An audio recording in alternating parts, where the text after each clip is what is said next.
Hello friends, myself Raj Deepak Singh, and as I've told you, this is my new YouTube channel. So in this particular video we are going to cover the agriculture economics and computer awareness, the best of 45 question part 2 of this particular series. Okay, so इस particular series में हम agriculture और agriculture economy computer awareness करेंगे. So before starting I just want to tell you one thing कि मैंने आपको इससे पहले भी इससे रिगार्डिंग एक वीडियो मैंने दे रखा है एग्रीकल्चर इकोनॉमी और कंप्यूटर अवेयरनेस का. ठीक है, ये इसका दूसरा पार्ट है और ये जो मैं क्वेश्चंस करा रहा हूँ 45 जैसे मैंने ये कवर कर दिए हैं, इसमें मैं 45 करूँगा और जो अपकमिंग मैं थर्ड वीडियो लेकर आऊँगा. ये जो 45 क्वेश्चंस हैं इन मुझे कमेंट सेक्शन में पूछा गया है बहुत सारे स्टूडेंट से कि क्या ये जितने भी क्वेश्चन आप करा रहे हो क्या ये सफिशिएंट है, क्या इससे हमारा काम चल जाएगा. Again I am saying not at all, because these questions are just you can say that these questions are again important question recommended for the exam, but you can't only depend on these questions because the syllabus in like previous videos I've told you syllabus बहुत wider है, questions बहुत चीज़ें मतलब question बहुत varieties के हैं. बस मैं इतना कह सकता हूँ कि ये जितने भी 45 क्वेश्चंस आप करोगे 45 ये 100% आपस में इंटर रिलेटेड होंगे. इंटर रिलेटेड का मतलब कि अगर आपने कोई क्वेश्चन पढ़ा है, लेट्स सपोज मैं आपको ये कह दूँ कि आपने क्रॉपिंग पढ़ा है, तो क्रॉपिंग का अगर मैंने इन 45 क्वेश्चंस में से एक क्वेश्चन बताया होगा तो फॉर श्योर मैंने क्रॉपिंग के बारे में आपको उनके टाइप्स बताए होंगे, तो वो बाय डिफ़ॉल्ट वो दूसरे टाइप्स पूछ सकते हैं. ठीक है, तो मैं बस इतना कह रहा हूँ कि जितने भी क्वेश्चंस हैं ये आपस में इंटरकनेक्टेड है, बस आप इतना याद रखिएगा. मतलब जितने भी क्वेश्चंस एग्ज़ाम्स में मिलेंगे आपको वो इन सारे क्वेश्चन से इंटरकनेक्टेड होंगे. So what I just want to tell you one thing, try to grab more concepts because the more you grab the concepts the better you are going to with the knowledge, and as when you are going to better with your knowledge you are going to perform well in the exam, because that is the क्या बोलते हैं demand of the exam. The more you are knowledge with respect to the subject the better is the understanding and the better is your performance on that basis. So this is it. Now we are going to start this video as a session, मतलब हम अब इसको continue करेंगे. ठीक है, from question number 1. So let's start. Our question number 1 is, which of the following is perennial crop on the basis of ontology? सो सबसे पहले तो आपको ये पता होना चाहिए कि what is this ontology. Ontology क्या है, यहाँ पे दो टर्म है, एक ऑन्टोलॉजी है और एक पेरेनियल क्रॉप है. ठीक है, तो ऑन्टोलॉजी का मतलब होता है the branch of metaphysics dealing with the nature of being. यानी कि आप ये कह सकते हो कि जो ब्रांच है मतलब the branch of metaphysics dealing with the nature of being, यानी कि जो नेचर ऑफ बीइंग से डील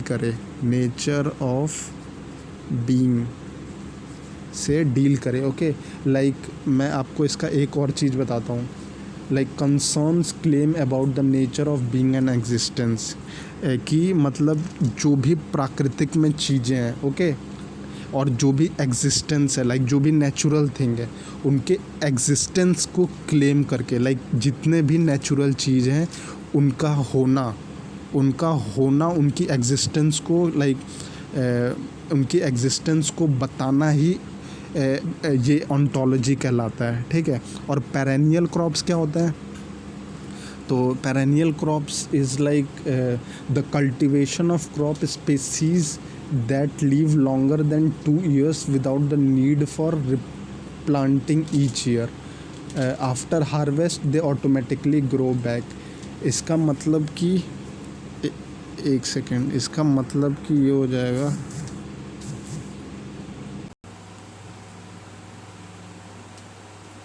नाउ पेरेनियल क्रॉप. एक सेकेंड थोड़ा सा वेट करें. Yes, So what is perennial crop is the cultivation of crop species that live longer than 2 years without the need for replanting each year.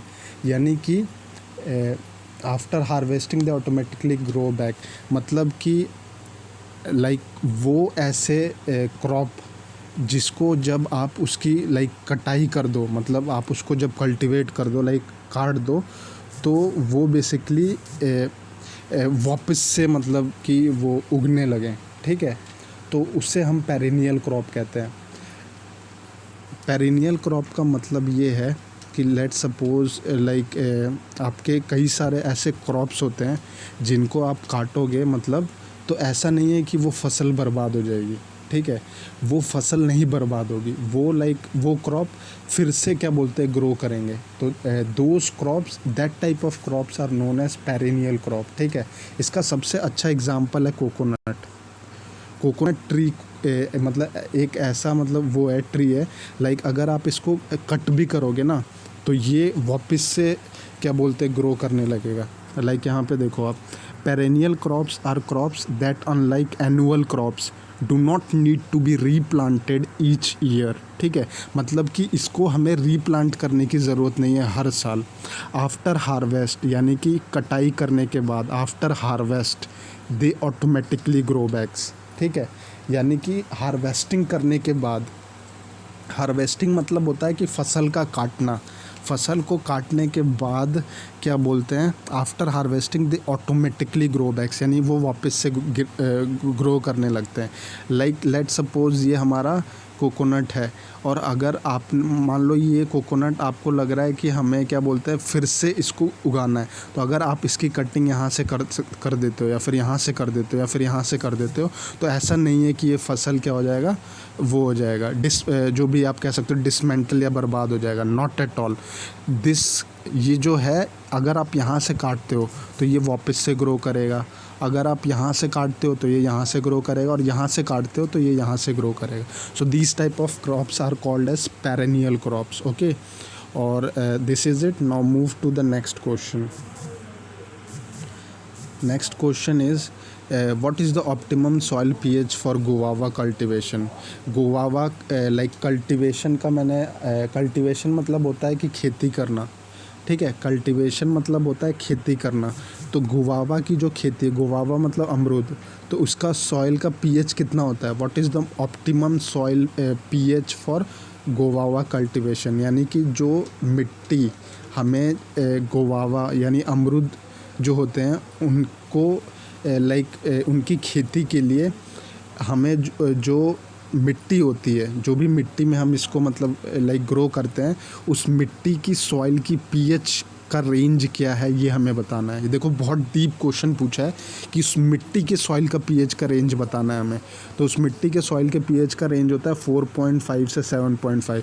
One of the most important question with respect to exam, because ये मैंने question बहुत ही continuous देखा है in the field of agriculture कि वो pH values पूछते हैं। अब ज़रूरी नहीं है कि वो गोवावा का ही पूछ दे, वो किसी का भी पूछ सकते हैं, ठीक है। तो गोवावा का स्पेसिफिकली 4.5 से 7.5 होता है, ठीक है।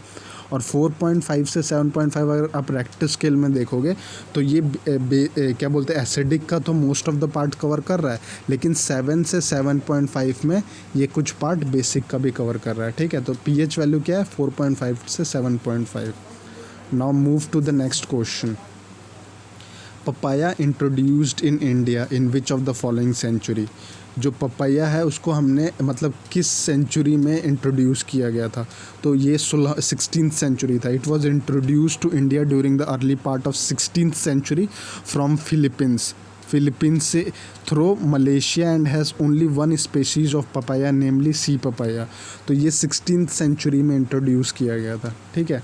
So move to the next question.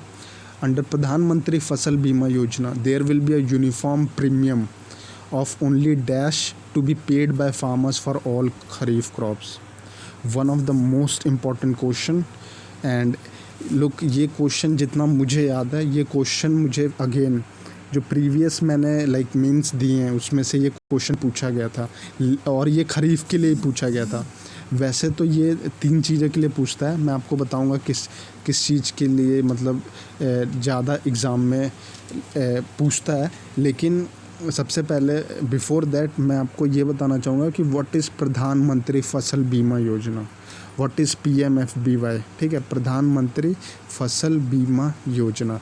Look, प्रधानमंत्री फसल बीमा योजना मतलब जो सेंट्रल गवर्नमेंट ने, यूनियन मिनिस्ट्री ने जो ये लॉन्च किया था, ये बेसिकली इनका मकसद था कि फार्मर्स के वेलफेयर के लिए, लाइक फार्मर्स जो भी अपने फसल को उगाते हैं और जो भी उनको ये सारा प्रोसीजर करना पड़ता है फसल के, लाइक एवरी सिंगल थिंग जो भी वो खेती के लिए करते हैं, तो उसमें अगर लास्ट में क्रॉप प्रोडक्शन में अगर उनको output like not according to them, मतलब कि अगर वो फसल की खेती कर रहे हैं, किसी भी फसल की खेती कर रहे हैं और उसमें उन्हें क्या बोलते हैं, अलग अलग स्टेजेस पे परेशानियां आ रही हैं, लाइक फसल कुछ भी करने में, लाइक फसल का क्योंकि बहुत सारे स्टेजेस होते हैं फसल में, तो उनको सेंट्रल गवर्नमेंट ने क्या किया कि इस चीज़ को किसानों को उन्होंने इंश्योरेंस स्कीम से जोड़ दिया।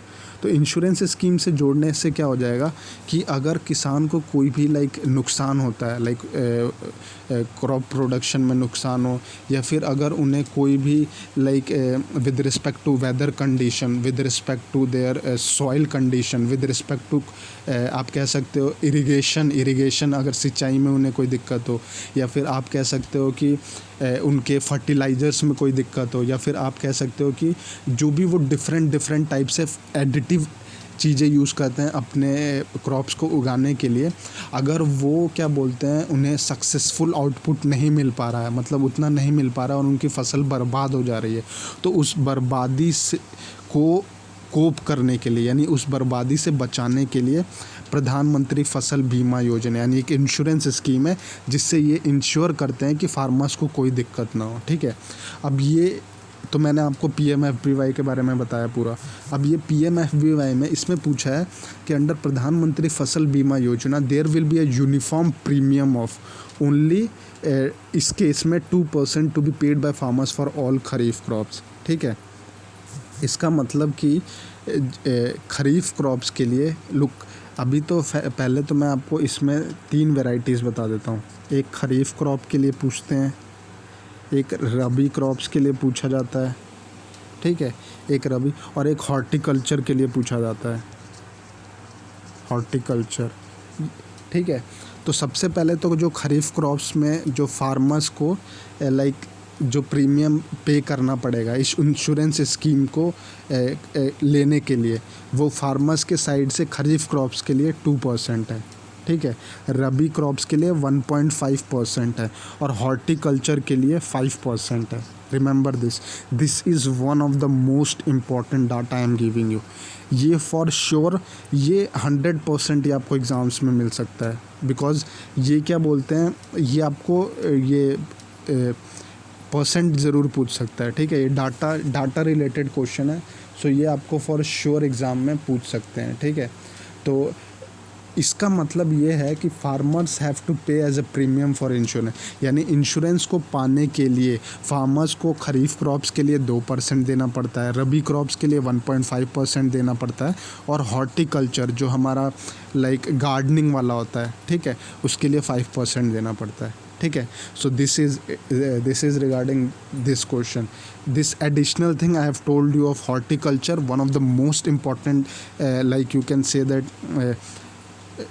With respect to the exam point of view, क्योंकि ये एडिशनल चीज़ें फॉर श्योर एग्ज़ाम्स में इम्पॉर्टेंट होंगी।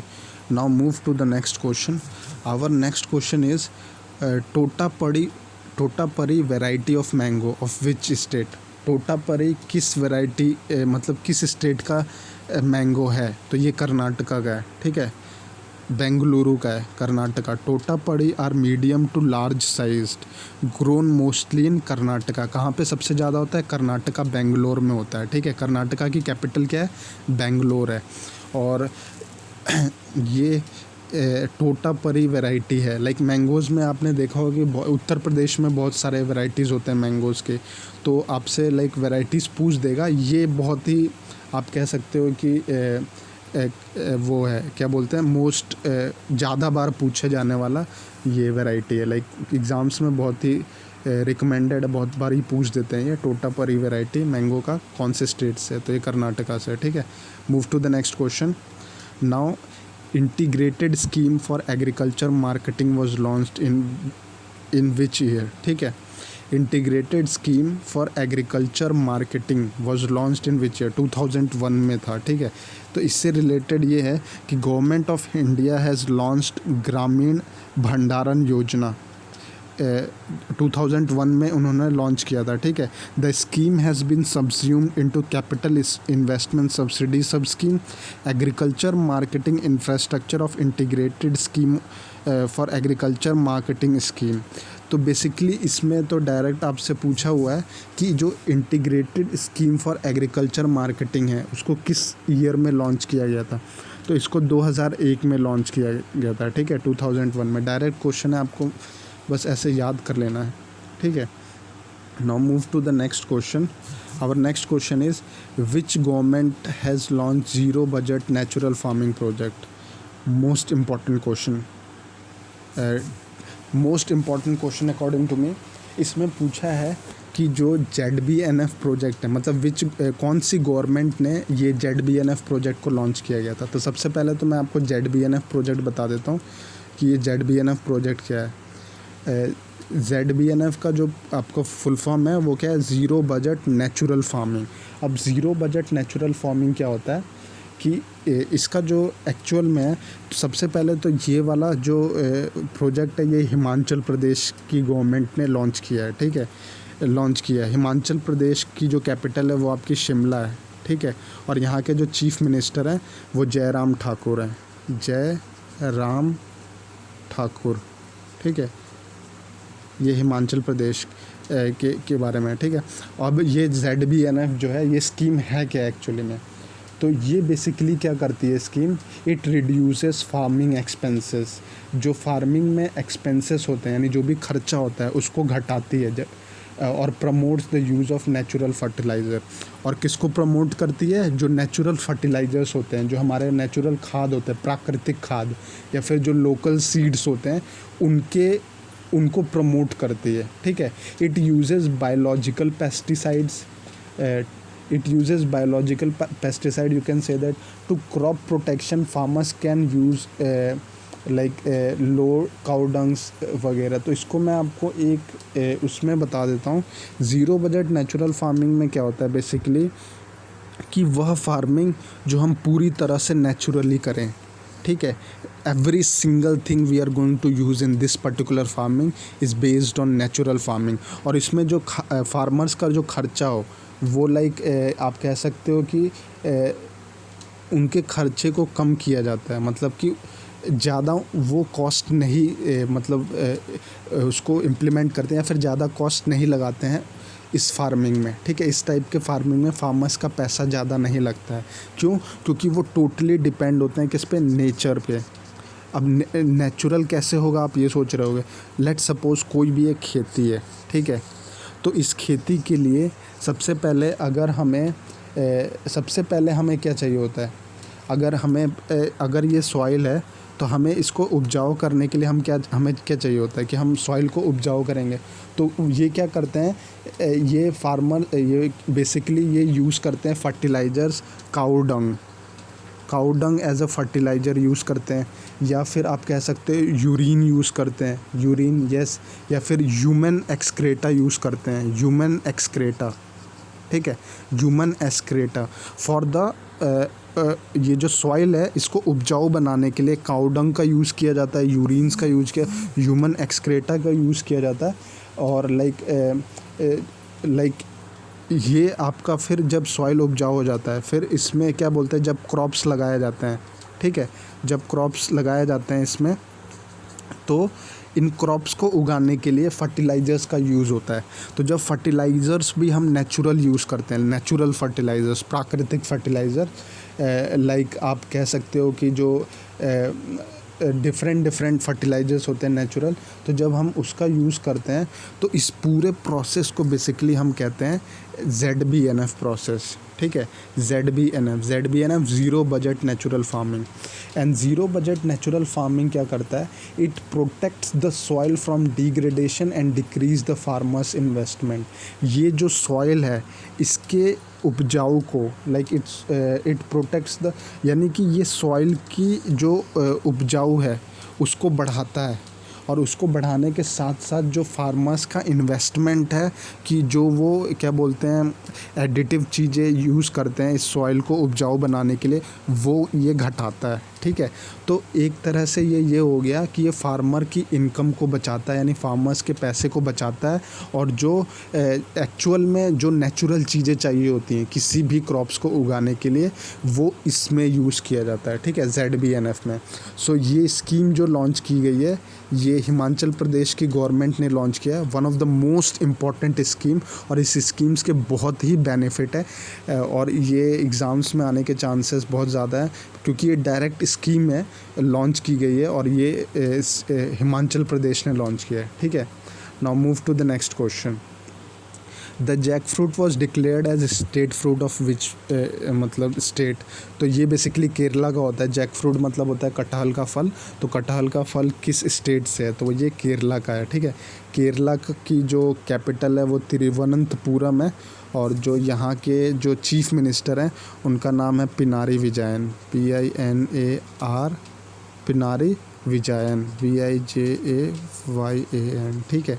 ये केरला के चीफ मिनिस्टर हैं, और ये जैक फ्रूट जो कटहल का फल होता है ये केरला में होता है, ठीक है। Now move to the next question. Which state has got the GI indication tag for Kadaknath chicken. ये मध्य प्रदेश का चिकन है, Kadaknath chicken. One of the most important question, GI tag बहुत पूछ रहे हैं लोग।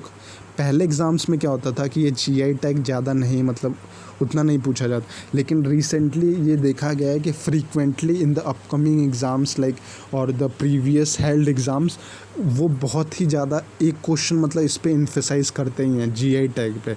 तो इसमें इस पर्टिकुलर क्वेश्चन में कड़कनाथ चिकन जो है वो मध्य प्रदेश स्टेट का है, ठीक है। कड़कनाथ चिकन को GI टैग मिला है और ये कौन से स्टेट का है, मध्य प्रदेश का है, मध्य प्रदेश का। नाउ अब मैं आपको 3-4 चीज़ें बताऊंगा GI टैग जो मोस्ट इम्पॉर्टेंट है, जो फॉर श्योर आपको एग्ज़ाम्स में देखने के लिए मिलेंगे, ठीक है। तो सबसे पहला जो GI टैग है, सबसे पहला जो GI टैग है वो मैं आपको एडिशनल बता रहा हूँ। ये GI टैग, इसमें सबसे पहला है कश्मीर सैफरन। क्या है, कश्मीर सैफरन, SAFFRON। तो ये कहाँ का है, कश्मीर सैफरन, जम्मू एंड कश्मीर का, ठीक है। फिर दूसरा है आपका Manipuri black rice, Manipuri black rice यानी काला चावल, मणिपुरी ब्लैक राइस, ये कहाँ का है, मणिपुर का है, ये मणिपुर का है, ठीक है, मणिपुरी ब्लैक राइस। तीसरा है आपका कंधामल हल्दी, ठीक है, कंधामल हल्दी, KANDHAMAL, कंधामल हल्दी, इसको भी GI टैग मिला है और ये है बेसिकली उड़ीसा स्टेट का, ठीक है। चौथा है आपका कंधामल हल्दी के बाद रसगुल्ला, RASGOL, ये भी उड़ीसा का ही है, ठीक है। मैं इसको मतलब रब कर रहा हूँ, आप नोट कर लें। नेक्स्ट आपका जो फिफ्थ है वो है कड़ई कनाल मलई पोंडू, कड़ई कनाल मलई MALA है, मलई पोंडू PONDU। तो मलई पोंडू ये कहाँ का है आपका, ये तमिलनाडु का है, नाम से ही लग रहा होगा आपको कि कड़ई कनाल मलई पोंडू, इसको GI टैग मिला है और ये किस स्टेट का है, तमिलनाडु का। तो मैंने आपको टोटल 5 बताए। पहला कश्मीरी सैफरन, जम्मू एंड कश्मीर। दूसरा मणिपुरी का काला चावल, मणिपुर का है। ये कंधामल हल्दी जो है वो उड़ीसा का है। रसगुल्ला भी आपका उड़ीसा का है। और एक है ये लास्ट वाला कड़ई कनाल मलई पोंडू, ये तमिलनाडु का है, ठीक है। इन 6 को टोटल GI टैग, वैसे GI टैग तो बहुत मिले हैं लेकिन जो मोस्ट इम्पॉर्टेंट है, ये जो मैंने आपको 6 अभी बताए हैं, ये मोस्ट इम्पॉर्टेंट है, इससे बाहर नहीं मिलेगा फॉर श्योर आपको। ये 6 याद कर लो, GI tag more than sufficient है, ठीक है। तो ये हो गया जोग्राफिकल इंडिकेशन टैग्स के regarding. Now move to the next question. Now name the first bio fortified sorghum jowar containing high iron and zinc than regular sorghum. तो ये प्रभानी शक्ति है, ठीक है, प्रभानी शक्ति।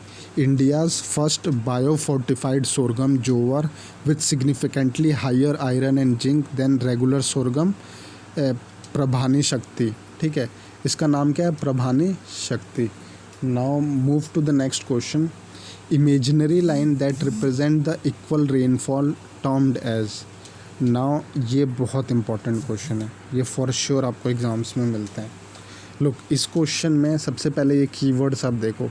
आइसोफाइट पूछेगा, आइसोक्रोम पूछेगा, आइसोफेन पूछेगा, आइसोटेक पूछेगा, ठीक है। इसका जो आंसर है, क्वेश्चन में पूछा है कि वह imaginary line that represent the equal rainfall, यानी कि वो इमेजिनरी लाइन जो इक्वल रेनफॉल को रिप्रेजेंट करती हैं, उसको क्या कहते हैं? उसको हम आइसोफाइट कहते हैं, ठीक है। लुक, सबसे पहले तो आप इस चारों में एक कॉमन चीज़ देखोगे, आइसो। आइसो का मतलब होता है सेम, ठीक है, सेम या फिर इक्वल, ये आइसो का मतलब होता है। अब आप इससे रिलेट करते जाओ, ठीक है। आइसोफाइट में इसमें बोला है कि इक्वल रेनफॉल, ठीक है। इस केस में क्या होगा? इक्वल रेनफॉल, जहाँ पे इक्वल रेनफॉल हो आप आइसोफाइट लगाओ। फिर आता है आपका ये आइसोक्रोम नहीं है, ये एन है, ये आइसोक्रोन है, इसको आप करेक्ट कर लीजिएगा, ठीक है, आइसोक्रोन। तो क्रोन का मतलब होता है टाइम, यानी इक्वल टाइम। जहाँ पे टाइम की बात करेगा, मैप्स में जब लाइन को ज्वाइन करते हैं हम लोग, इमेजिनरी लाइन को, तो जहाँ पे टाइम की बात करेगा वो आइसोक्रोन होगा, जहाँ पे इक्वल रेनफॉल की बात करेगा वो आइसोफाइट होगा। आइसोफेन क्या होता है? जहाँ पर वो बात करेगा सेम डेट की, जहाँ पे वो बात करेगा सेम डेट की, ठीक है, तो वो हो जाएगा आइसोफेन। और आइसोटेक क्या हो जाएगा? जहाँ पे वो बात करेगा कांस्टेंट विंड स्पीड की, ठीक है। लुक, मैंने आपको इसके कीवर्ड्स का मतलब ऐसा वो बताया है ताकि आप इसको याद कर लो। अब इसके जो डेफिनेशंस हैं वो हैं इंडिविजुअल, इनके एक डेफिनेशंस हैं। इनमें लगता है कि मैं आपको एक एग्जांपल दे करके मतलब इनके डेफिनेशन बता देता हूँ कि जैसे कि आइसोफाइट ले लो, तो आइसोफाइट में क्या हो जाएगा कि जो डेफिनेशन है वो ऐसे है, line joining points of equal rainfall on a map. Line joining points of equal rainfall on a map. Let's suppose ये हमारा मैप है, तो इसमें जहाँ पे इक्वल रेनफॉल हो रही है उससे जो इमेजिनरी लाइन जा रही है, ठीक है, उस इमेजिनरी लाइन को हम लोग कहते हैं आइसोफाइट। ऐसा ही होगा आइसोक्रोन में क्या होगा कि a line drawn on a map through points where a given seasonal, isochrone की बात कर रहा हूँ, एक second. A line drawn on a map connecting points at which something occurs और arrives at the same time, यानी कि हमने मैप में वो इमेजिनरी पॉइंट्स के लाइंस को ज्वाइन किया जहाँ पे इक्वल टाइम पे ही कुछ ना कुछ हो रहा है, कोई ना कोई इवेंट अकर हो रहा है, तो उसे हम लोग कह देंगे आइसोक्रोन। आइसोफेन का भी वैसे ही है कि सेम डेट पे हो रहा है। आइसोटेक का क्या है? जहाँ पे कांस्टेंट स्पीड है, यानी कि मैप में वह पॉइंट जो इमेजिनरी लाइन ज्वाइन कर रही है जहाँ पे इक्वल कांस्टेंट विंड स्पीड है जिस एरिया में, तो उस लाइन को जो इमेजिनरी लाइन को है उसको हम लोग कहते हैं आइसोटेक, ठीक है। सो ये था हमारा आइसोटेक, आइसोक्रोन, आइसोफेन एंड आइसोटेक, ठीक है। Isophyte, isochrone, isophene and isotach. Again this is one of the most important question, इससे फॉर श्योर आपको एक क्वेश्चन तो ज़रूर मिलेगा, ठीक है। तो आप इसको ज़रूर देख लें, ये जो इसके डेफिनेशन को गो थ्रू ज़रूर करें आप, ठीक है। Now move to the next question. इस पर्टिकुलर का आंसर क्या है? आइसोफाइट है, आइसोफाइट इस पर्टिकुलर का है जिसमें इक्वल रेनफॉल होता है, ठीक है। Now move to the next question. Term bolting in onion defined as, अच्छा बोल्टिंग क्या कहते हैं, तो एक सेकेंड, बोल्टिंग का मतलब होता है, bolting is when an onion has a flower word, ठीक है। When an onion plant pre maturely sends out a flower stock. अब इसका मैं एग्जांपल, बोल्टिंग का मतलब होता है, जैसे आपने ओनियंस देखा होगा, प्याज की कई सारे प्याज ऐसे होते हैं लाइक छोटे से होते हैं और उनके पास बहुत सारे वो होते हैं फ्लावर बर्ड्स, मतलब कि ग्रीन कलर के लीव्स होते हैं, पत्ते होते हैं, ठीक है। और ये ठीक है, उसको हम लोग क्या कहते हैं बेसिकली, ये बोल्टिंग कहते हैं, ठीक है। जब प्याज के ये ग्रीन कलर के वो होते हैं, पत्ते होते हैं, वो प्रेजेंट होते हैं प्याज में, तो उसे हम लोग टर्म देते हैं बोल्टिंग को, बोल्टिंग इन ओनियन, ठीक है, बोल्टिंग इन ओनियन। तो बेसिकली जो बोल्टिंग है, जब ओनियन के फ्लावर बर्ड्स होते हैं, या फिर when an onion plant pre maturely sends out a flower stock, जब ये फ्लावर स्टॉक प्री मैच्योरली, मतलब कि ये नेचुरल प्रोसेस होता है, ठीक है, तो ये जब आते हैं तो इसे बोल्टिंग कहते हैं। अब ये जो है plants infected by the fungus usually appear perfect, तो ये इससे कोई लेना देना नहीं। बोल्टिंग का मतलब होता है कि ये जो ग्रीन कलर का, जो प्याज के साथ एक्स्ट्रा जो ग्रीन कलर के पत्ते होते हैं, कई सारे प्याज में होते हैं, तो उसे हम लोग कहते हैं बोल्टिंग इन ओनियन, ठीक है। Now move to the next question. Leading cut flower exporter in the world is, cut flower का मतलब ये होता है कि आप ये कह दो, कट फ्लावर का मतलब जो आप फ्लावर्स डेकोरेशन के लिए यूज़ करते हो ना, जो आप फ्लावर डेकोरेशंस के लिए यूज़ करते हैं, वो कट फ्लावर होते हैं। लाइक गमले में आप जैसे फ्लावर्स नहीं रखते, तो ये कट फ्लावर कहलाता है। तो ये सबसे ज़्यादा like leading cut flower exporter कौन है, जो मतलब सबसे ज़्यादा इसकी एक्सपोर्ट करता है, वो नीदरलैंड है, ठीक है। नीदरलैंड के कैपिटल के एम्स्टर्डम, AMSTERDAM, एम्स्टर्डम, ठीक है।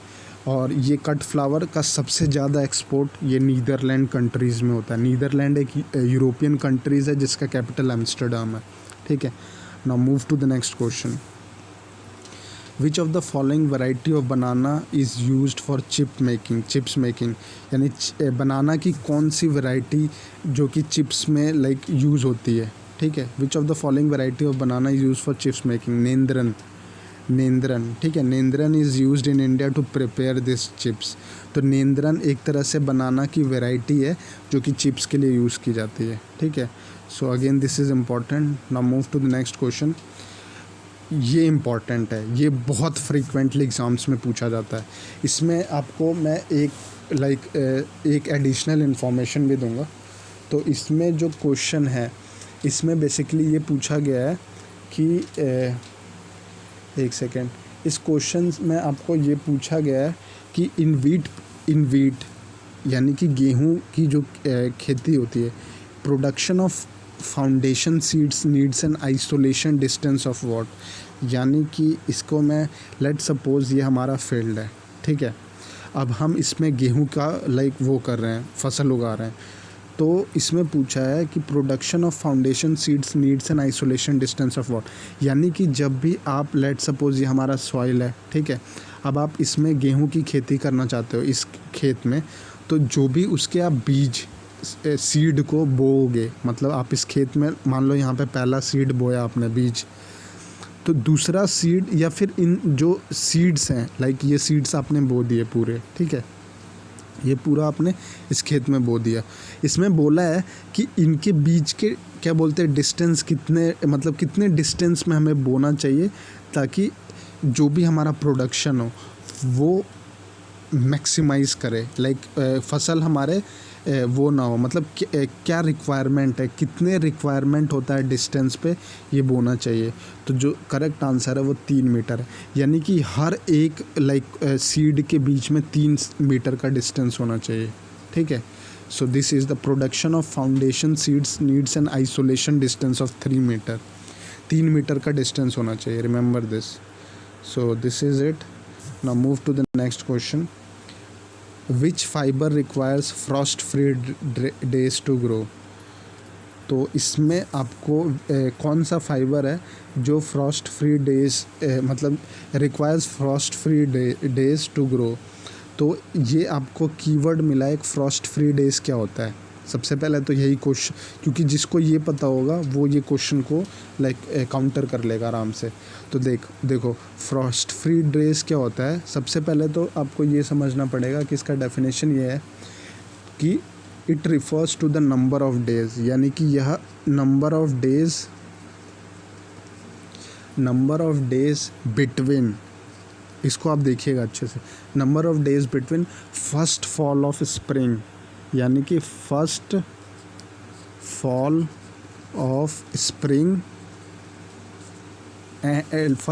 Of spring to first fall of winter, to first fall of winter. ठीक है, यानी कि frost free days is define as number of days between first fall of spring, जो spring का जो पहला फॉल होता है, फर्स्ट फॉल यानी पहला दिन, जो स्प्रिंग का जो फॉल होता है, यानी जो भी स्प्रिंग जो सीज़न होते हैं उनका जो पहला दिन जो स्टार्ट होता है, और जो पहला विंटर का जो पहला दिन स्टार्ट होता है। तो इसमें जितने भी दिन आ जाते हैं, यानी जितने नंबर ऑफ डेज आ जाते हैं, उसे हम लोग फ्रॉस्ट फ्री डेज कहते हैं। अगेन, जो स्प्रिंग का जो स्टार्टिंग का जो पहला दिन है, ठीक है, वो, और जो विंटर का यानी कि जो जाड़े का जो स्टार्टिंग का जो पहला दिन है, इनके बीच में जितने भी नंबर ऑफ डेज आते हैं, इन पूरे नंबर ऑफ डेज को हम लोग कहते हैं फ्रॉस्ट फ्री डेज। ठीक है, this is the exact definition of Frost free days.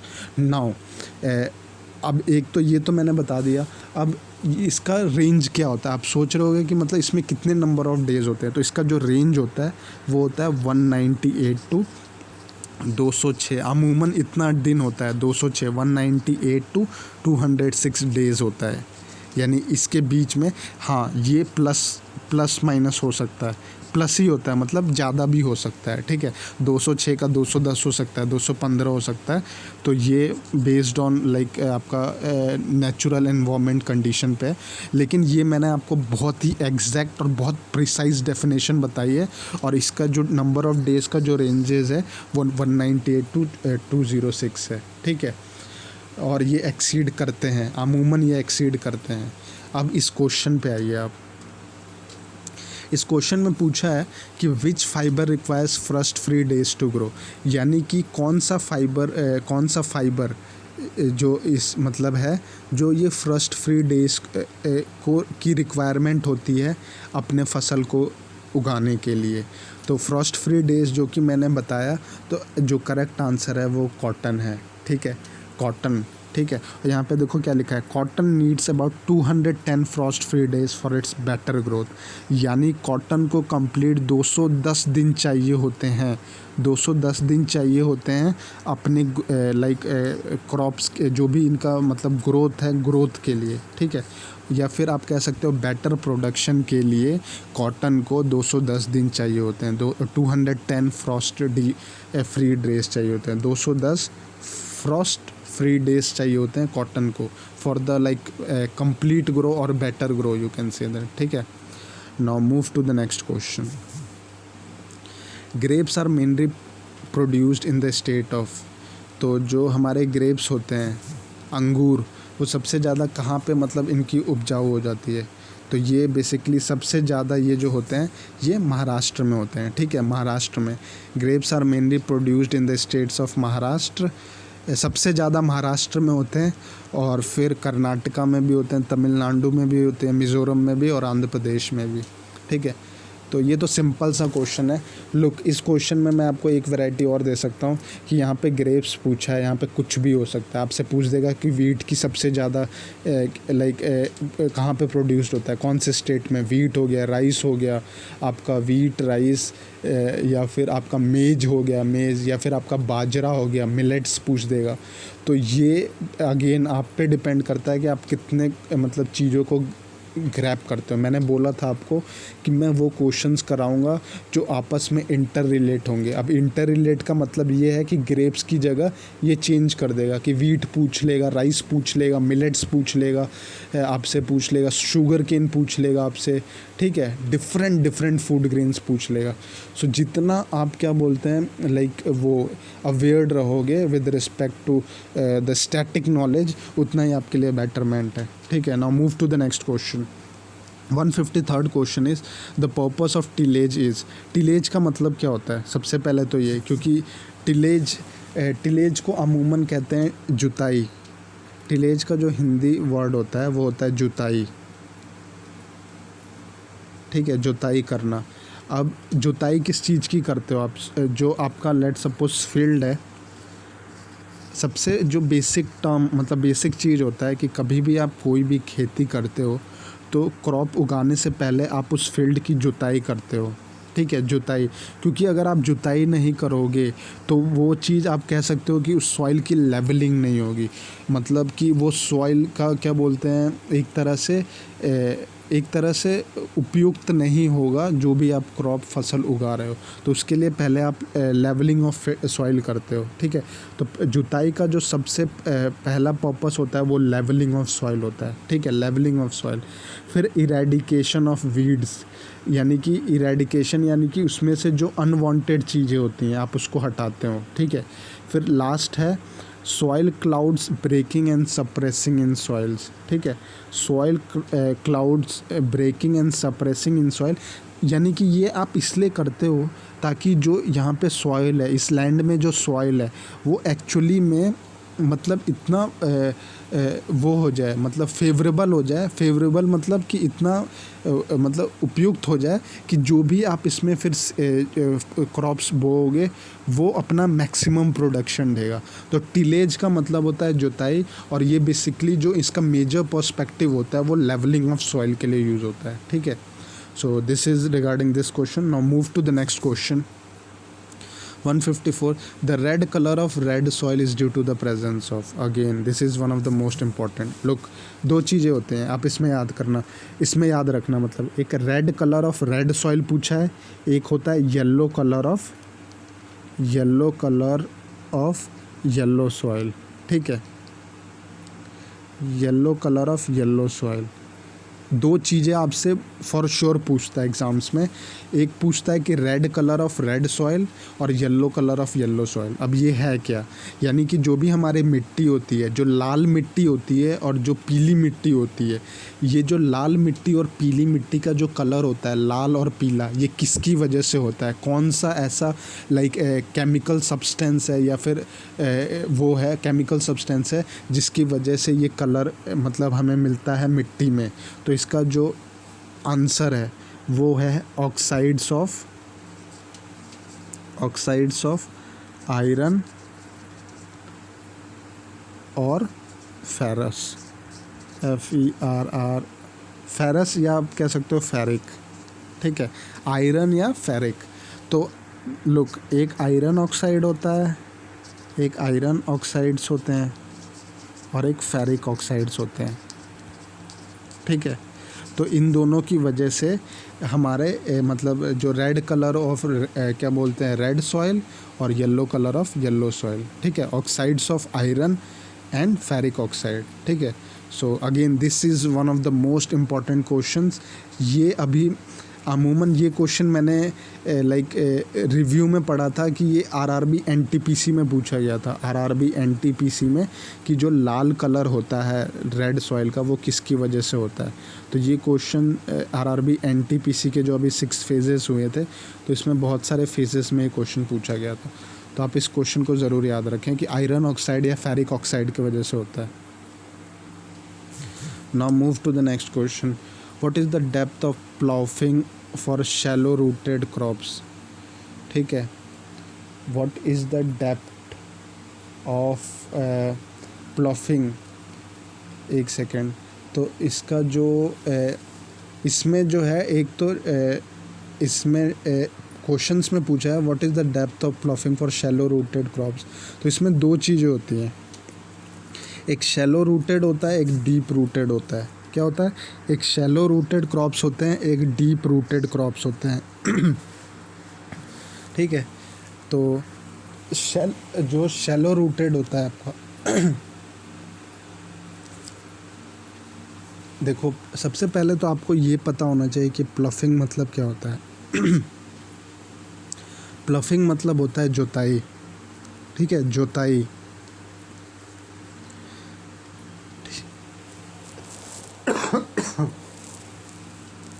What is the depth of ploughing for shallow rooted crops and deep rooted crops? तो यानी कि जो जुताई होती है उसमें डेप्थ कितना होता है शैलो रूटेड क्रॉप्स के लिए और जो डीप रूटेड क्रॉप्स होते हैं। तो जो शैलो रूटेड क्रॉप्स होते हैं उसमें 5 से 10 सेंटीमीटर होता है, और जो डीप रूटेड होते हैं उसमें 15 से 30 सेंटीमीटर होता है। Remember this thing. जो हमारे शैलो रूटेड होते हैं उसमें 5 से 10 सेंटीमीटर का होता है, और जो डीप रूटेड होते हैं उसमें 15 से 30 सेंटीमीटर का होता है।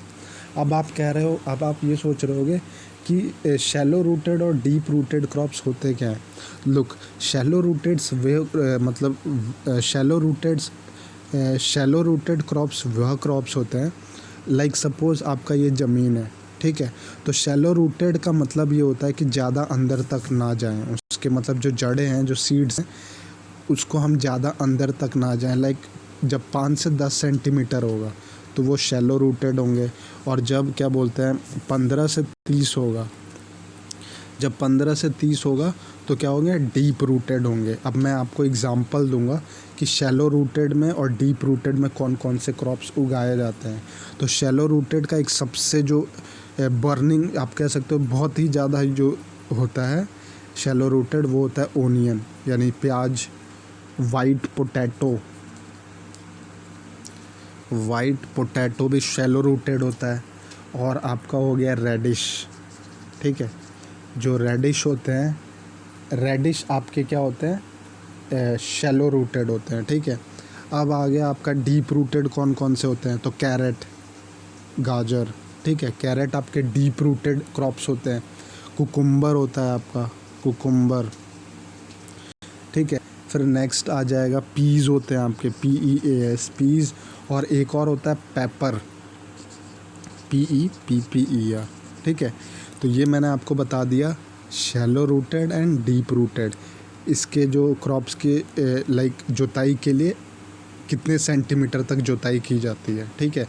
तो शैलो रूटेड में कम होता है 5 से 10 सेंटीमीटर, और डीप रूटेड में 15 से 30 सेंटीमीटर का होता है। Now move to the next question. Coconuts are harvested during various intervals in the year.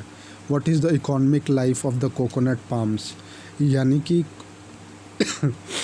जो कोकोनट्स होते हैं वो लाइक हार्वेस्टेड किए जाते हैं, यानी कि उनकी हार्वेस्टिंग जो की जाती है, यानी कि जो भी उनकी कटाई होती है जो कोकोनट की।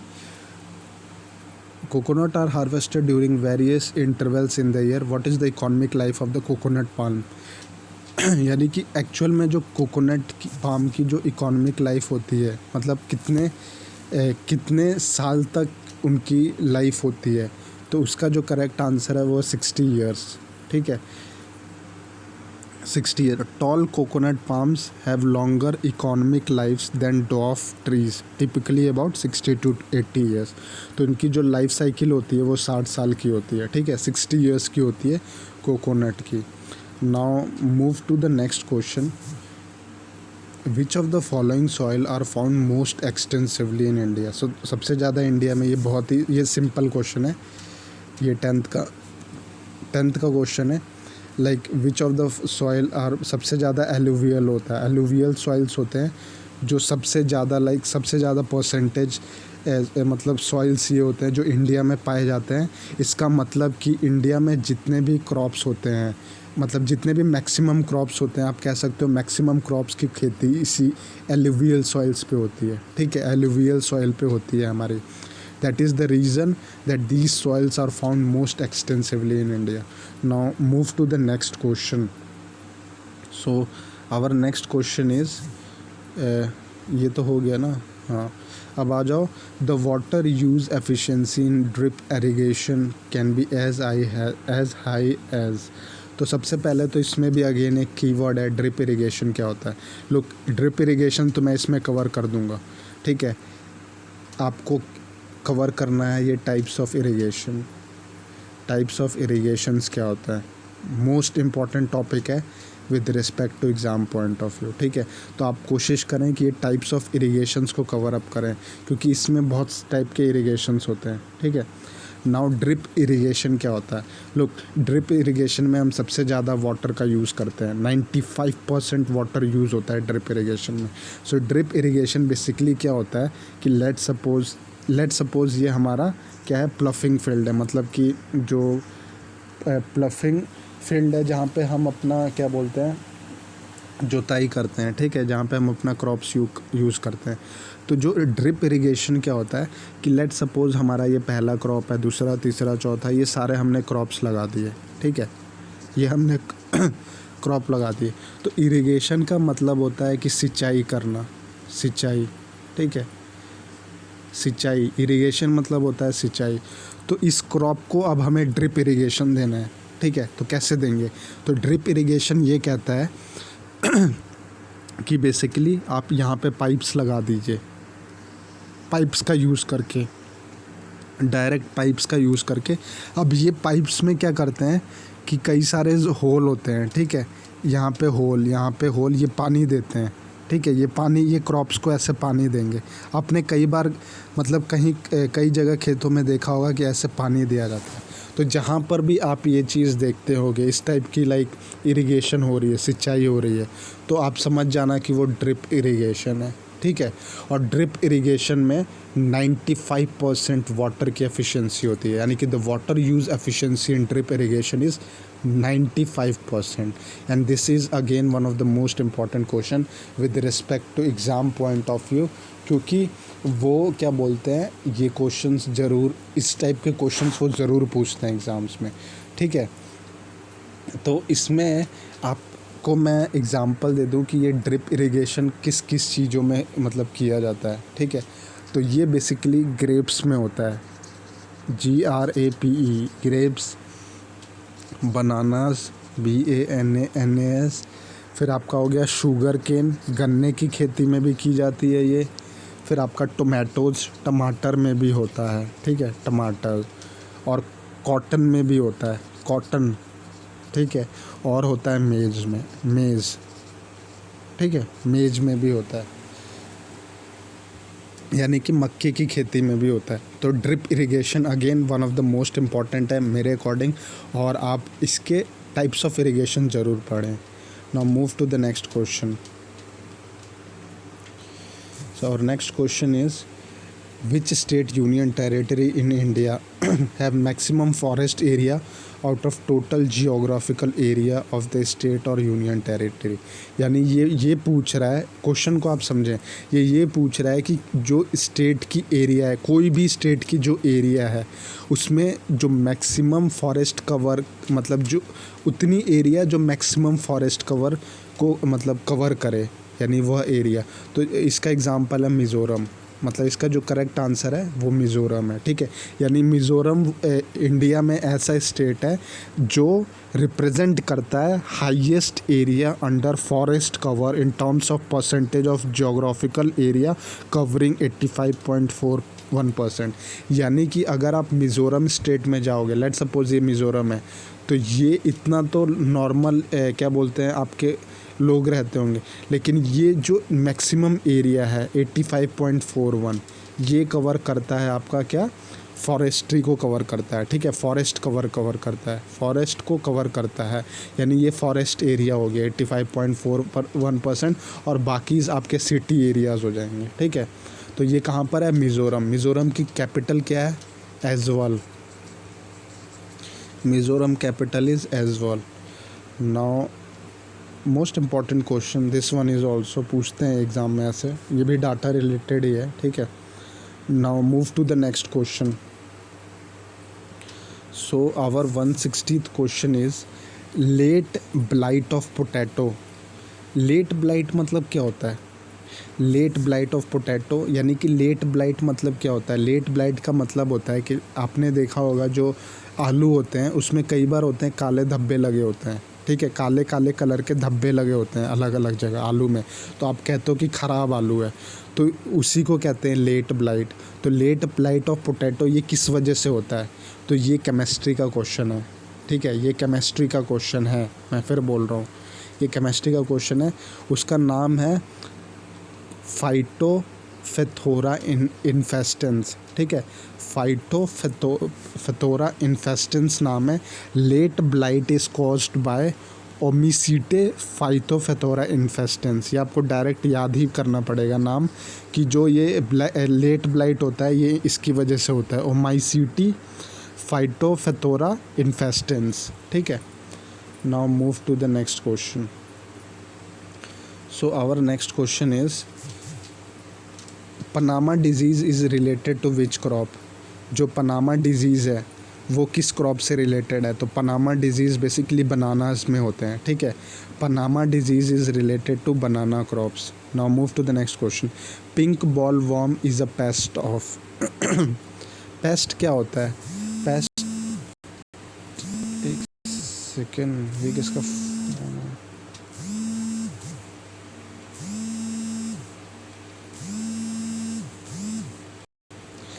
Okay, we continue on our question. तो क्वेश्चन में पूछा है कि pink ball worm is a pest of, यानी कि पिंक बॉल वॉर्म जो है वो कहाँ पे पाए जाते हैं। तो सबसे पहले तो आप ये देखें कि ये पिंक बॉल वॉर्म है, ठीक है। पेस्ट का मतलब क्या होता है? पेस्ट मतलब होता है कीटाणु, ठीक है, नुकसान पहुँचाने वाले जो कीड़े होते हैं। आप कह सकते हो पेस्ट का मतलब कीड़े, जो कीड़े होते हैं जो नुकसान करते हैं फसलों को, उसको कहते हैं हम लोग पेस्ट। अब जो ये पिंक बॉल वॉर्म जो कीड़ा है, ये कीड़ा है, ठीक है, पिंक बॉल वॉर्म जो कीड़ा है, ये कौन से ये एक पेस्ट है। ये किस में पाया जाता है, मतलब किस में? तो ये कॉटन में पाया जाता है, ठीक है। Pink ball worm is an insect known for being a paste in cotton farming. ये कॉटन की फार्मिंग में पाया जाता है, ठीक है, pink ball warm. So again this question is very important. और जो कीटाणु को मारने के लिए, जो कीड़ों को मारने के लिए हम लोग यूज़ करते हैं, उसका नाम होता है पेस्टिसाइड्स। पेस्टिसाइड्स, ठीक है, कीटनाशक आप कह सकते हो। पेस्टिसाइड मतलब होता है कीटनाशक, और ये जो कीटनाशक होते हैं ये पेस्ट को मार देते हैं, ठीक है। यानी कि जो हमारे पेस्टिसाइड्स होते हैं वो किल करते हैं किसको? पेस्ट को किल करते हैं। जो भी कीड़े होते हैं वो कीटनाशक जो पेस्टिसाइड्स होते हैं उनसे मर जाते हैं। तो आप इसलिए देखा होगा कि कई सारे फार्मिंग्स में पेस्टिसाइड्स का यूज़ किया जाता है ताकि उनके फसलों को कीड़ा ना लगे और वो ख़राब ना हो, ठीक है। Now move to the next question. Our next question is in India nearly what % of total crop loss is caused by insects? ठीक है, तो नियरली इंडिया में, जैसे कि आपने लेट सपोज कोई फसल उगाया, ठीक है, तो कई बार होता है कि क्या बोलते हैं क्रॉप लॉस, मतलब कि आपके फसल नुकसान हो जाते हैं। तो इंडिया में जो पूरे ऑल ओवर इंडिया है उसमें सबसे ज़्यादा जो फसल नुकसान होता है वो किस वजह से होता है? इस क्वेश्चन में ये पूछा है। और इसमें बोला है कि कितने % मतलब इंसेक्ट से नुकसान हो जाता है, यानी कि जो भी कीड़े होते हैं या फिर जो भी फंगस टाइप होते हैं उनके वजह से जो हमारे क्रॉप लॉस होते हैं उसका कितना % होता है इंडिया में, मतलब लॉस। ये तो 30% होता है, ठीक है। ये डाटा हमें किसने दिया हुआ है? ये डाटा हमें फूड एंड एग्रीकल्चर ऑर्गेनाइजेशन ने दिया है, ठीक है, FAO ने दिया है, फूड एंड एग्रीकल्चर ऑर्गेनाइजेशन, ठीक है। Food and agriculture organisation estimates that annually between 20 to 40% of global crop production are lost to pest. तो ये तो ग्लोबल बता दिया। अब FAO ने ये भी बताया कि इंडिया में टोटल 30%, यानी कि 30% टोटल क्रॉप लॉस इंसेक्ट्स की वजह से वो हो जाते हैं, बर्बाद हो जाते हैं, फसल बर्बाद हो जाती है, ठीक है। तो ये तो हो गया ये क्रॉप लॉस से। अब now move to the next question. So our next question is mango is native fruit of India. यानी कि इसमें तो सिंपल है कि जो हमारा नेशनल फ्रूट है, इंडिया का नेशनल फ्रूट कौन सा है? मैंगो है। तो mango is also native fruit of India, ठीक है। मैंगो इज़ नेटिव क्यों? क्योंकि सबसे ज़्यादा अगर आप देखेंगे तो इंडिया में मैंगो का ही प्रोडक्शन होता है, मतलब मैंगो बहुत ज़्यादा पाए जाते हैं, ठीक है, इंडिया में एज अ फ्रूट की बात करूँ तो मैं। Now move to the next question. Cultivation of tree is termed as, तो कल्टीवेशन ऑफ ट्रीज़ को हम लोग कहते हैं एर्बोरिकल्चर, ठीक है। कल्टीवेशन ऑफ ट्रीज़ को बोला जाता है arboriculture. Arboriculture is the cultivation of trees, ठीक है। Most important thing regarding exam point of view, ये फॉर श्योर आपको मिल सकता है। सिल्वीकल्चर क्या होता है? तो सिल्वीकल्चर, एक सेकेंड, सिल्वीकल्चर होता है ट्रीज़ के लिए, ठीक है, ट्रीज़ के लिए होता है। एर्बोरिकल्चर होता है, ये होता है कल्टीवेशन ऑफ ट्रीज़ है। तो सिल्वीकल्चर आपका होता है प्रोडक्शन ऑफ ट्रीज़। ये कल्टीवेशन मैंने आपको बताया था कल्टीवेशन का मतलब क्या होता है। तो एक सेकेंड, एक चीज़ मैं बताना चाह रहा था आपको। कल्टीवेशन, जैसा कि मैंने बताया था कि कल्टीवेशन जो होता है वो खेती होता है ना, खेती करना। तो जो ट्रीज़, जो कल्टीवेशन ऑफ ट्रीज़ होता है वो एर्बोरिकल्चर होता है, और एक सिल्वीकल्चर होता है, वो भी मतलब ट्रीज से ही रिलेटेड आप कह सकते हो। आप इस पे थोड़ा एक बार मतलब उसको चेक कर लेना कि सिल्वीकल्चर और एर्बोरिकल्चर में डिफरेंस क्या है, ठीक है। बिकॉज जितना मुझे पता है सिल्वीकल्चर भी ट्रीज़ के लिए ही है, क्योंकि मैंने इसको देखा है, सिल्वीकल्चर भी ट्रीज़ के लिए। तो आप इसको एक बार मतलब चेक कर लेना, ठीक है। अब आता है फॉरेस्ट्री और एग्रो फॉरेस्ट्री। तो फॉरेस्ट्री का मतलब होता है कि आपका जो नॉर्मल जो फॉरेस्ट में जो ट्रीज़ होते हैं उनके लाइक मेंटेनेंस को, उनको ख़राब ना हो, या फिर उनकी मेंटेनेंस को फॉरेस्ट्री कहा जाता है। और एग्रो फॉरेस्ट्री वो होता है वह फॉरेस्ट जहाँ पे खेती की जाए, जहाँ पे एग्रीकल्चर किया जाए, वो एग्रो फॉरेस्ट्री होता है। और फॉरेस्ट्री जहाँ पे नॉर्मल फॉरेस्ट होते हैं, ठीक है। So this is regarding this. Now move to the next question.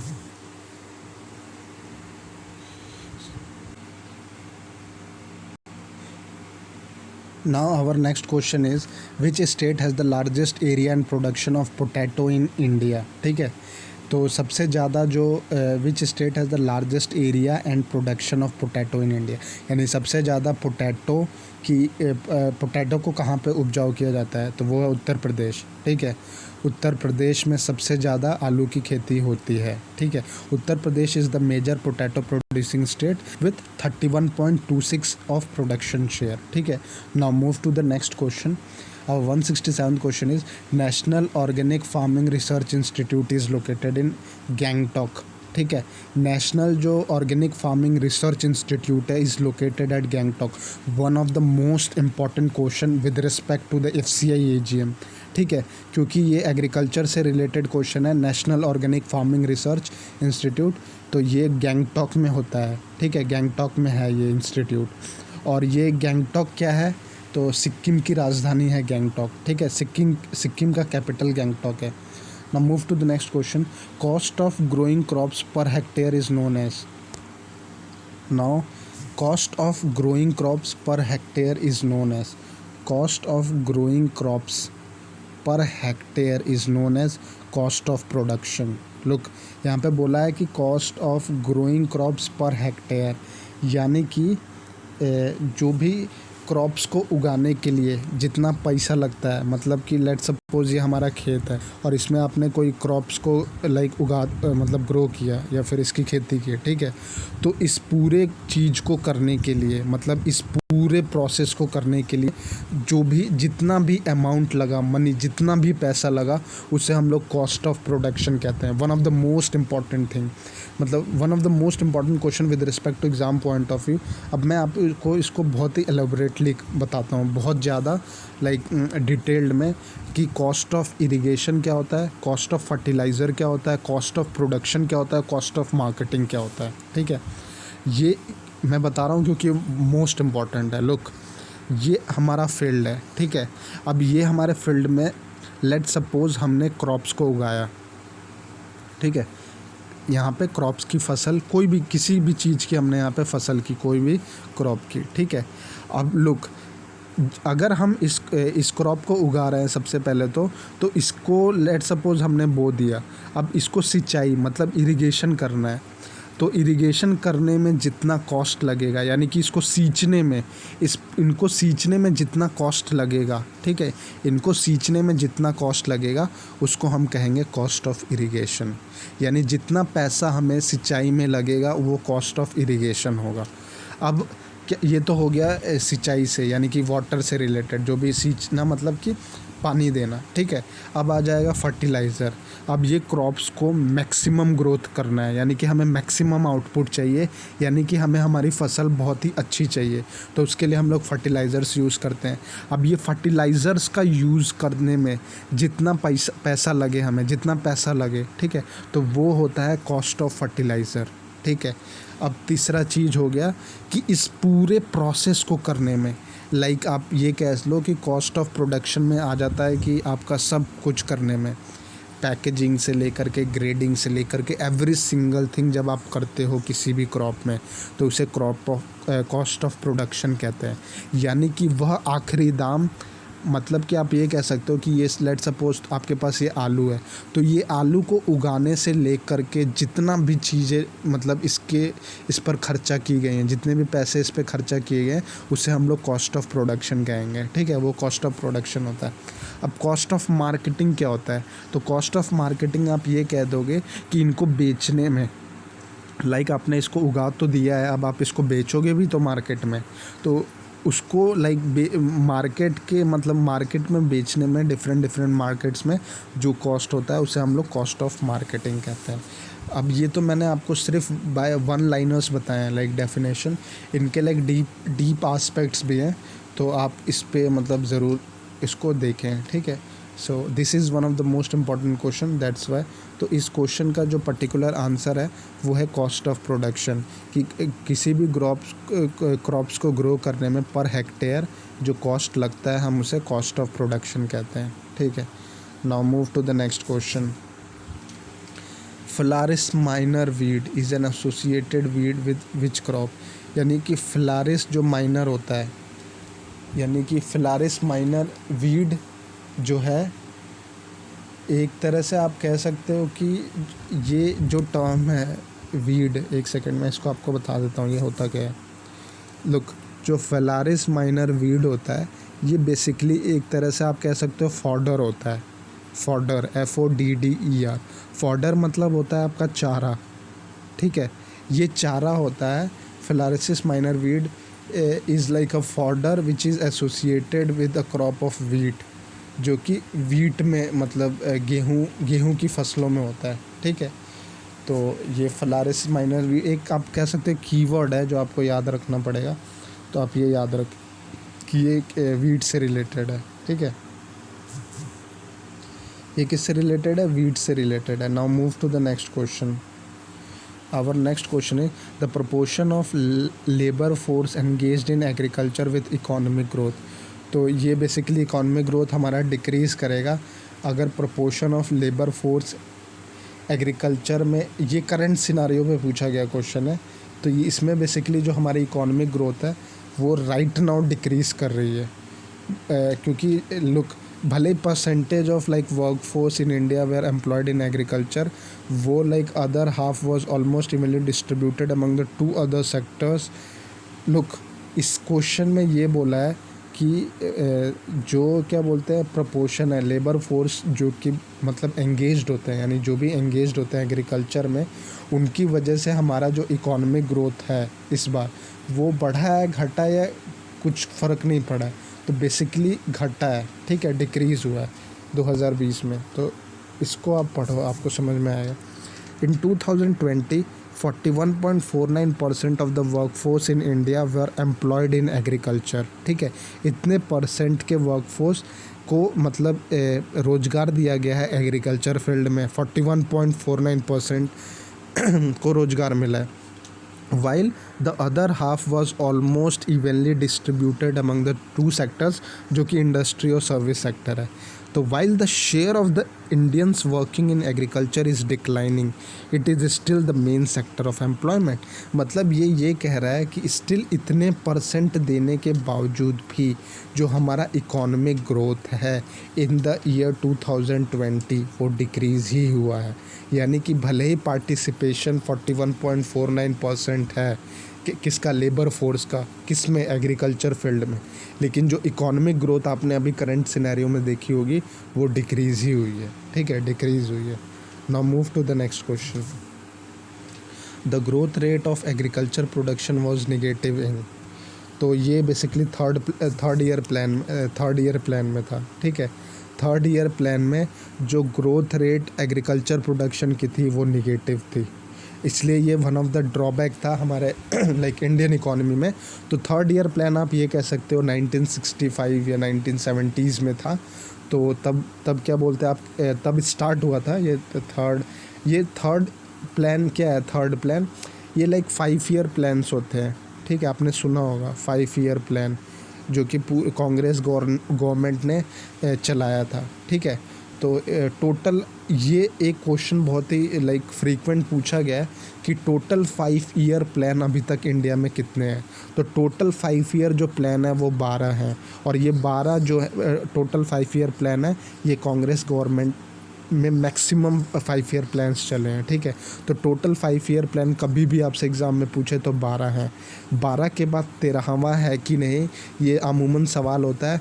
तो ये 5 ईयर प्लान जो करंट हमारी गवर्नमेंट है, प्राइम मिनिस्टर नरेंद्र मोदी जी की जो गवर्नमेंट है, उनकी गवर्नमेंट ने ये 5 ईयर प्लान को निरस्त कर दिया है, यानी कि कैंसिल कर दिया गया है. और इसकी जगह रिप्लेसमेंट में क्या लगाया है, इसकी जगह उन्होंने रिप्लेसमेंट किया है 3 ईयर एक्शन प्लान से. ठीक है, तो जो हमारा 5 ईयर प्लान था, जो भी हमारा 5 ईयर प्लान था पहले, वो अब 3 ईयर एक्शन प्लान से चेंज हो चुका है. ठीक है, so this is it. Now move to the next question. Low productivity of agriculture in India is not caused by. Low productivity of agriculture in India, तो जो लो प्रोडक्टिविटी होती है एग्रीकल्चर में वो किस वजह से नहीं होती है. तो वो बेसिकली वो किस वजह से नहीं होती है, वो ये है लेस एरिया अंडर कल्टीवेशन. ठीक है, लेस एरिया अंडर कल्टीवेशन का कोई मतलब वो नहीं है, इज़ नॉट कॉज्ड बाय, मतलब इससे हमारा लो प्रोडक्टिविटी नहीं होता है. लो प्रोडक्टिविटी बेसिकली हमारा किससे हो सकता है कि हमें इनएडिक्वेट इनपुट ना मिले, मतलब इनएडिक्वेट हमें अवेलेबिलिटी ना हो इनपुट्स की, या फिर लैंड होल्डिंग जो भी है, sub division of land holding हो जाए, या पुअर फाइनेंस फैसिलिटीज़ मतलब कि जो भी फार्मर्स कोई खेती कर रहे हैं उनके पास पैसे नहीं है, जिसकी वजह से वो अपने फसल को अच्छे तरह से उपजाऊ नहीं कर पा रहे हैं. तो ये 3 फैक्टर्स हो सकते हैं, लेकिन ये फैक्टर नहीं है. लेस एरिया अंडर कल्टीवेशन कोई फैक्टर नहीं है. ठीक है, now move to the next question. So our next question is who is the originator of green revolution in India. MS Swaminathan is called as the father of the Indian green revolution. ठीक है, MS Swaminathan is called as the father of Indian green revolution.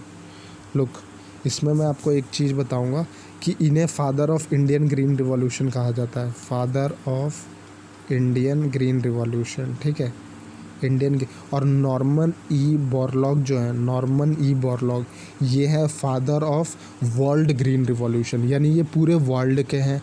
अगर आपसे world का पूछे तो Norman E Borlaug, और जो MS Swaminathan है वो हमारे इंडिया के लिए फादर थे. ठीक है, ग्रीन रिवॉल्यूशन में. Now move to the next question. Next question है who is the chairman of NABARD. तो आपको मैं इस क्वेश्चन में एक वैरायटी बता देता हूँ, बहुत सारी वैरायटीज़ में क्वेश्चन पूछ सकता है. सबसे पहले तो इस क्वेश्चन में ही पूछा है कि who is the chairman of like NABARD के चेयरमैन का जो नाम है वो है doctor Govind Rajulu Chintala. Doctor Govind Rajulu Chintala is the chairman of NABARD. Now NABARD का फुल फॉर्म पूछता है, तो NABARD का फुल फॉर्म है national bank for agriculture and rural development. ठीक है, national bank for agriculture and rural development. NABARD का एस्टेब्लिशमेंट कौन से ईयर में हुआ था?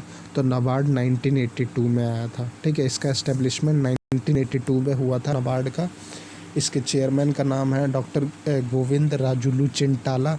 नाबार्ड का हेडक्वार्टर जो आपका है मुंबई में है, ठीक है, मुंबई महाराष्ट्र में। नाबार्ड जो है उसका हेडक्वार्टर कहाँ पर है? मुंबई में है। So this is regarding this. Now move to the next question. Our next question is cropping intensity in monocropping is. तो मोनोक्रॉपिंग मैंने आपको पिछली क्लास में बताया था कि मोनोक्रॉपिंग का मतलब होता है कि वह क्रॉपिंग जिसमें सिर्फ एक ही क्रॉप उगाया जाए, ठीक है, एक ही क्रॉप जिसमें उगाया जाए उसे मोनोक्रॉपिंग कहते हैं। तो इसमें जो क्रॉपिंग इंटेंसिटी होती है ये 100% होती है, ठीक है। Now move to the next question. Which of the following is commonly used, ये कंप्यूटर अवेयरनेस का क्वेश्चन है, ठीक है। Which of the following is commonly used graphic format of for the web? तो GIF, ठीक है, GIF is the graphic format. Graphic format. अब ये GIF क्या है? आपने देखा होगा कि कई सारे करंट में मैसेजेस आ रहे हैं जिसमें कि ये मैसेजेस, अब ये है तो मैसेज लेकिन ये विजुअल ग्राफिक्स के बेस पे, यहाँ पे इमेजेस आते हैं, ठीक है, एक तरह से इमेजेस आते हैं, ग्राफिक्स आते हैं। तो ये एक तरह से GIF का फॉर्मेट है। Which of the following is the commonly used graphic format? तो GIF is the graphic format for the web, ठीक है, web। तो now move to the next question. So our next question is a repair for a known software bug usually available at no charge on the internet is called। तो look, bug मतलब होता है error, ठीक है, bug मतलब होता है error. तो सॉफ्टवेयर एरर को रिपेयर करने के लिए जो सॉफ्टवेयर एरर होते हैं उनको रिपेयर करने के लिए हम लोग पैच का यूज़ करते हैं, ठीक है, पैच का यूज़ करते हैं। तो उससे क्या होता है, हमारे सॉफ्टवेयर्स में जो एरर्स होते हैं वो हट जाते हैं, तो जिससे हमारा जो कंप्यूटर है वो अच्छे से सपोर्ट करता है, ठीक है। तो पैच का यूज़ करते हैं, ये इंपॉर्टेंट क्वेश्चन है with respect to exam point of view. Now move to the next question. Which of the following is the latest version of Android? तो Oreo is the latest version of Android। आप अभी के जो phones खरीदोगे उसमें जो latest version है किसी भी फ़ोन्स का वो Oreo का है, ठीक है। Oreo एंड्रॉयड मतलब Oreo है उसमें। तो which of the following is the latest version of Android? तो Oreo एंड्रॉयड है, ठीक है। Now 179th question. ये तो बहुत ही फ्रीक्वेंटली, बहुत बेसिक क्वेश्चन है, सिंपल क्वेश्चन है जो कि बहुत फ्रीक्वेंटली पूछते हैं एग्ज़ाम्स में, कंप्यूटर के सेक्शंस में। इसमें पूछा है कि the ability of an operating system to run more than one application at a time. The ability of an operating system to run more than one application, यानी कि जहाँ पर एक से ज़्यादा काम किया जाए उसे हम लोग, वह ऑपरेटिंग सिस्टम जो एक से ज़्यादा काम करे उसे क्या कहते हैं? तो उसे मल्टीटास्किंग कहते हैं, ठीक है। Multitasking is the ability of an operating system to run more than one application at a time. Okay, now move to the last question of this session and the question is, this question is again one of the most important question I am saying। इसमें पूछा है which one of the following is a set of one or more attributes taken collectively to uniquely identify a record, ठीक है। तो इसे हम लोग super की कहते हैं। लोग सुपर की वह की होता है, वो एक ऐसा वेरिएबल, आप ये कह सकते हो कि ये एक ऐसी फील्ड होती है कि आप सिर्फ इसी के माध्यम से कोई भी डाटा को एक्सेस कर सकते हो, तो वो सुपर की हो गया, ठीक है। सुपर की, अब ये एक भी हो सकता है, मैं कह रहा हूँ कि एक ही ले ले, मतलब मान लो कि एक ही फील्ड है तो उससे आप किसी भी डाटा को निकाल सकते हो, ठीक है। मतलब कि ये यूनिकनेस को शो करता है। अब ये सुपर की में क्या होता है, ये एक भी हो सकता है या एक से ज़्यादा भी हो सकते हैं, एक एट्रीब्यूट भी हो सकता है या एक से ज़्यादा एट्रीब्यूट भी हो सकता है, चलेगा। लेकिन ये जो फेमस है, मतलब इसको जो डेफिनेशन से जाना जाता है कि ये एक ही एट्रीब्यूट से हम कोई भी इंफॉर्मेशन को निकाल सकते हैं। ये क्वेश्चन है किस सब्जेक्ट का? DBMS का है, डाटाबेस मैनेजमेंट सिस्टम का है। रिमेंबर दिस, DBMS का है। अब इसमें जो क्वेश्चंस हैं लाइक DBMS का है ये, अब ये सुपर की तो हो गया, एक होता है कैंडिडेट की भी होता है, एक फॉरेन की भी होता है, और एक की और होता है उसका नाम है प्राइमरी की। ठीक है, ये 4 की आपको लाइक पता होना चाहिए, ये बहुत इंपॉर्टेंट है मैं कहूँगा। ठीक है, तो एक प्राइमरी कीज़ होते हैं, एक कैंडिडेट कीज़ होते हैं, एक सुपर की होते हैं और एक फॉरेन की होते हैं। ठीक है, तो इनके डेफिनेशन पे आप ज़रूर जाएं। सुपर की तो मैंने बता दिया कि ये लाइक वन और more attributes taken collectively to uniquely identify a record. Okay, so this is it. So friends, ये मैंने आपको best of 45 part 2 of agriculture economy और कंप्यूटर अवेयरनेस का क्वेश्चन बताया। ठीक है, तो अगेन मैं कहूँगा कि जितने मैंने क्वेश्चन बताए हैं ये एग्ज़ाम पॉइंट ऑफ व्यू से मोस्ट इम्पॉर्टेंट है, लेकिन आप सिर्फ इसी क्वेश्चंस पे डिपेंड ना रहें। ये क्वेश्चंस आपको सिर्फ और सिर्फ एक पर्पस के लिए यूज़फुल होगा, वो है रिवीजन के लिए। लाइक ये रिवीजन में बहुत ज़्यादा बेनिफिशियल होगा, प्लस ये आपको एग्ज़ाम्स के सिलेबस का ओवरव्यू देगा। ठीक है, ओवरव्यू देगा कि हाँ हमारा एग्ज़ाम ऐसे सेट होगा। ठीक है, ये आप एज अ रिवीजन के लिए मतलब वो करो कि हाँ ये हमें क्वेश्चंस पता होने चाहिए, क्योंकि ये बहुत जनरल क्वेश्चंस हैं और क्या बोलते हैं ये आपको हर एक टॉपिक से इंटर रिलेट करेंगे। जो भी क्वेश्चंस मैं करा रहा हूँ ये लाइक बेस्ट ऑफ 45 ये आपको हर एक क्वेश्चन से लाइक इंटर रिलेट करेंगे, क्योंकि ये एक्चुअली क्या बोलते हैं पूरे जो भी सिलेबस है उसके हर एक टॉपिक को बारीकी से कवर करता है। ठीक है, सो दिस इज़ मतलब बस इस सेशन में इतना ही। अब हम बाकी मतलब नेक्स्ट सेशन में बात करेंगे। So this is it. Now if you are liking my channel, do subscribe the channel, like my videos, and if you have any doubt feel free to comment. If when I am free I am definitely come to your question and try to give your feedback, because feedback is like whether you are getting the positive thing from these videos or not. Because if you are not getting positive thing, अगर आपको कोई positive thing नहीं मिलेगा इस video से then there is no mean of like publishing these videos, because I used to do a lot of